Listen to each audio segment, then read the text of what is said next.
إن الحمد لله والصلاة والسلام على من لا نبي بعده.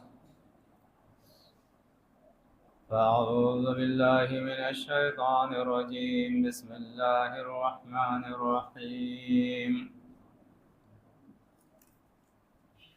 إن الذين يبايعونك إنما يبايعون الله يد الله فوق أيديهم فمن نكث فإنما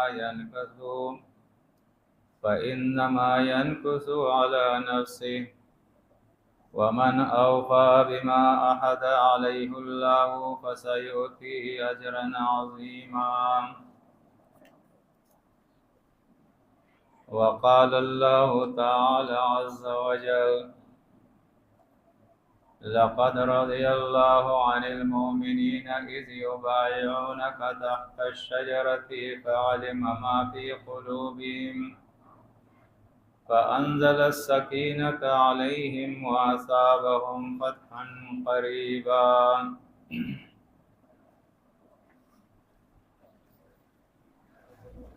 سورہ فتح، یہ دو آیتیں آپ کے سامنے تلاوت کی ہے. آیت نمبر 10 اور آیت نمبر 18.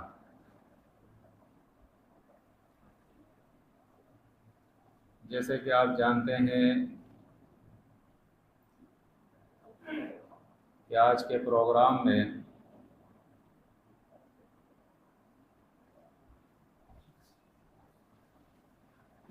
آج کی اس تقریر کا موضوع جو ہے وہ سیرت صحابہ ہے، اور اس کے اندر خلیفہ سوئم عثمان رضی اللہ تعالیٰ عنہ کی سیرت بیان کی جائے گی.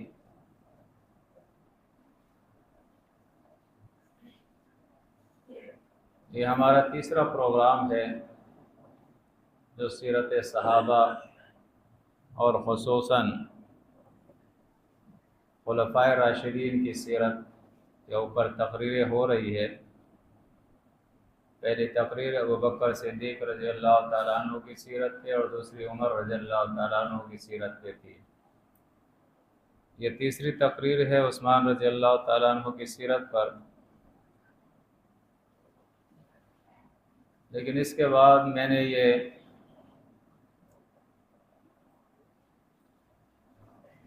سوچا ہے کہ خلفائے راشدین نہیں بلکہ ہمیں سیرت کی یہ تقاریر جو ہے وہ سیرت النبی سے شروع کرنی چاہیے، مکی دور سے شروع کرنی چاہیے، آغاز وحی سے شروع کرنی چاہیے. تو انشاءاللہ ہم یہ جو ترتیب ہماری سیرت کی ہے اس کو ہم درست کریں گے، اور اگلی جو تقریر ہوگی انشاءاللہ وہ سیرت النبی پر ہوگی.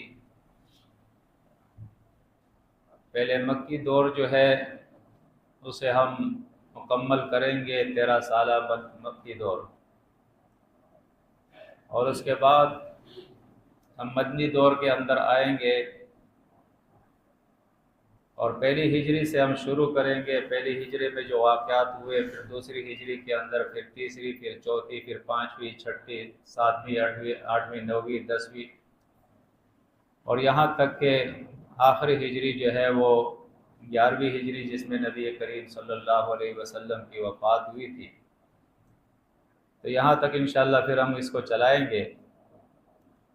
اور یہ فیصلہ ہم نے اس لیے کیا ہے شورا کے اندر کہ قرآن مجید کے ساتھ ساتھ ہماری اسلامی تاریخ جو ہے وہ بھی ہمارے ساتھیوں کے سامنے آنی چاہیے، کیونکہ اللہ رب العزت نے انبیاء کرام علیہم السلام اور خاص طور پر پھر نبی کریم صلی اللہ علیہ وسلم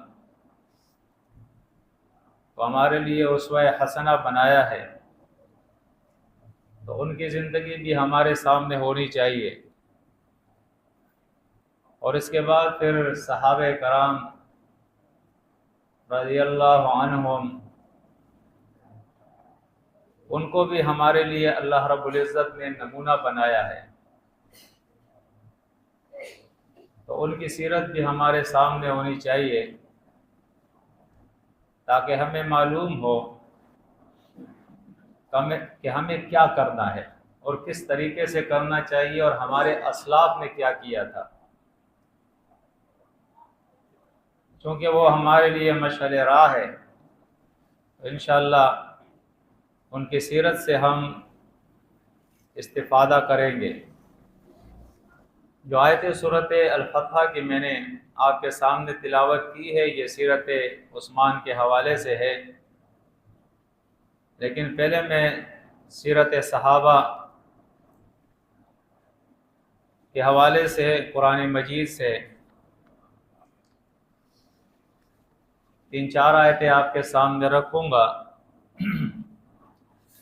جیسے سورت البقرہ آیت نمبر 137،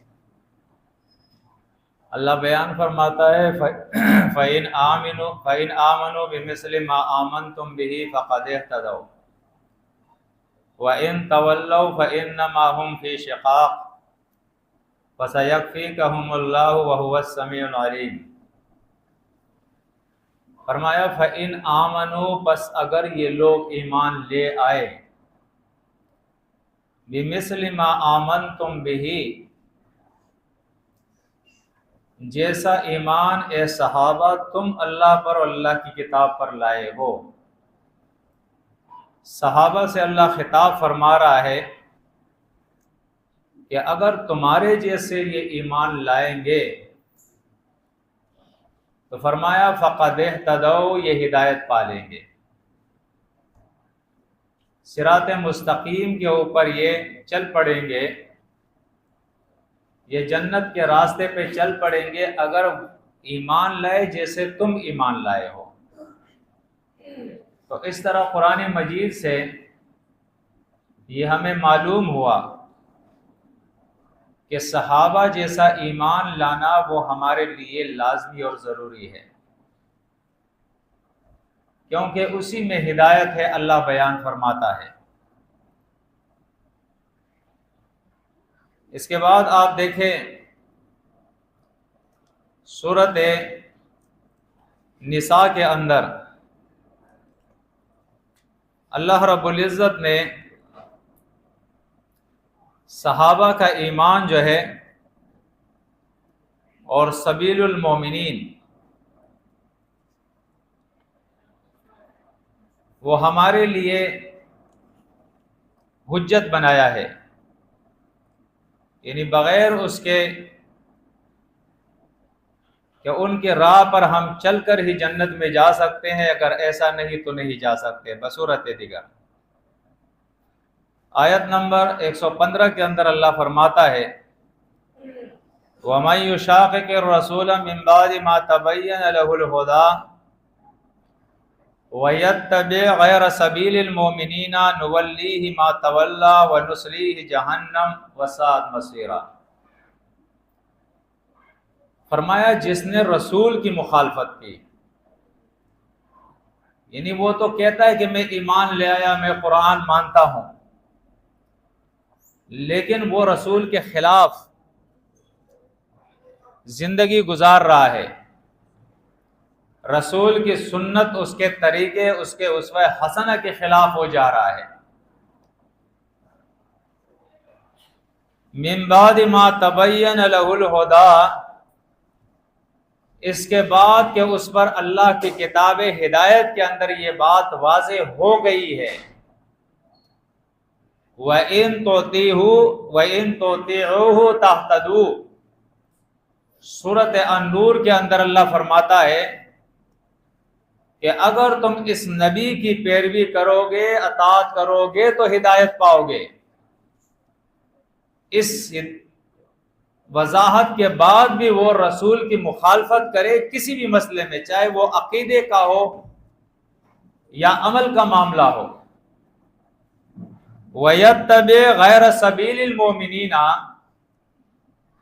اور وہ چل پڑے صحابہ کرام کے راستے کے علاوہ کسی اور راستے پہ،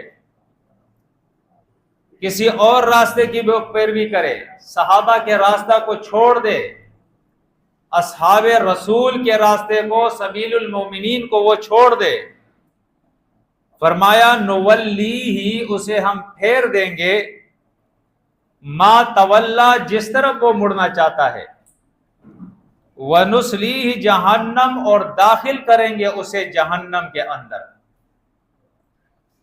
آپ دیکھیں، فرمایا اس کو جہنم کے اندر داخل کر دیں گے۔ یہ ذریعے پنکھے نے علاوہ لانوری چالو کا سا مسئلہ نا، دوا چالو شو کرنا چاہیے، صحیح نہیں۔ فرمایا وَنُسْلِيهِ جہنم، اسے ہم جہنم کے اندر داخل کریں گے۔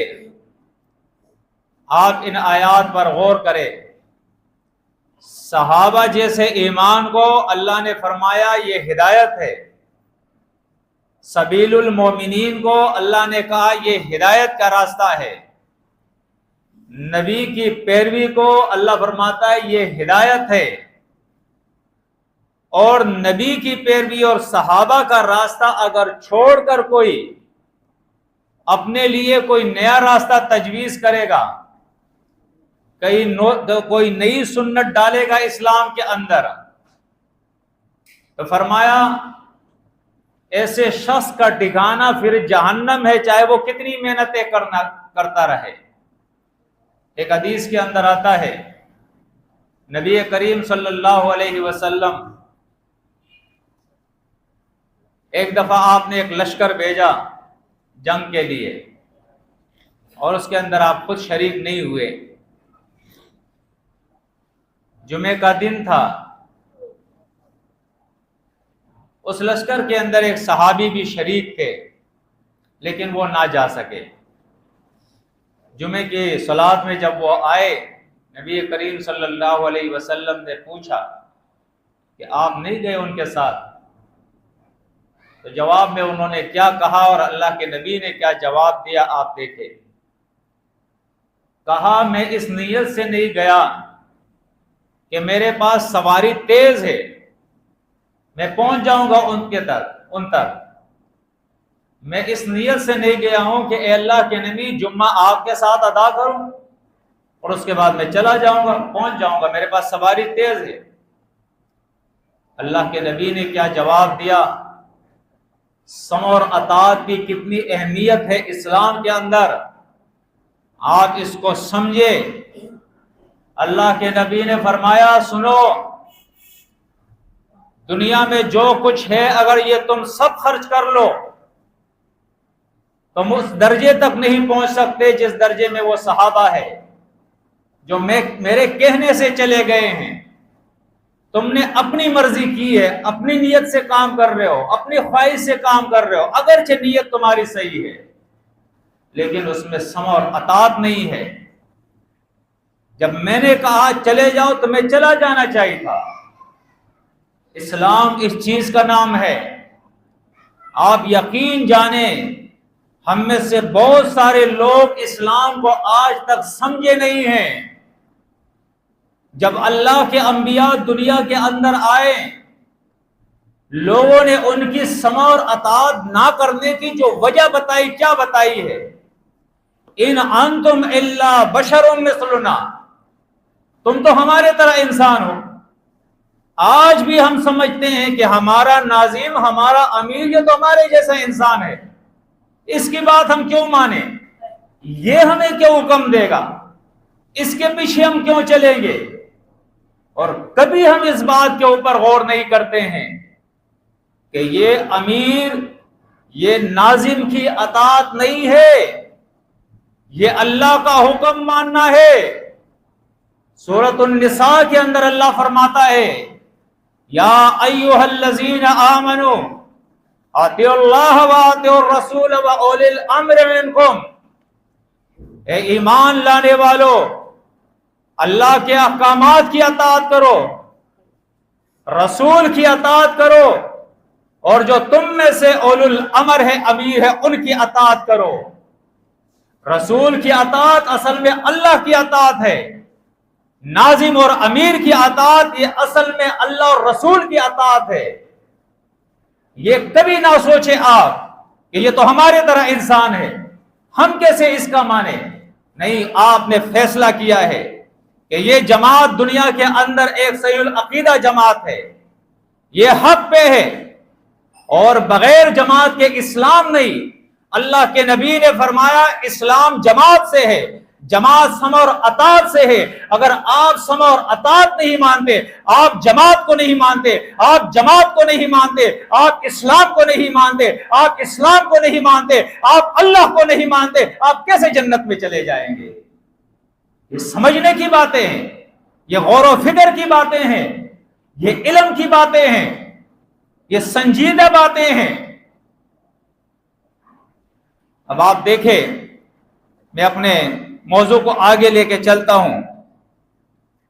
تو قرآن مجید کہتا ہے اگر تم نے یا دنیا والوں نے رسول کی مخالفت کی قرآن کے ہدایات آنے کے بعد، اور صحابہ کرام ان کے سبیل المومنین کو، ان کے سبیل اور راستے کو چھوڑ کر کسی اور راستے پہ چل پڑے، تو یہ سن لو نصلیہ جہنم، جہنم میں ان کو داخل کروں گا. تیسری آیت دیکھیں، سورۃ التوبہ آیت نمبر 100.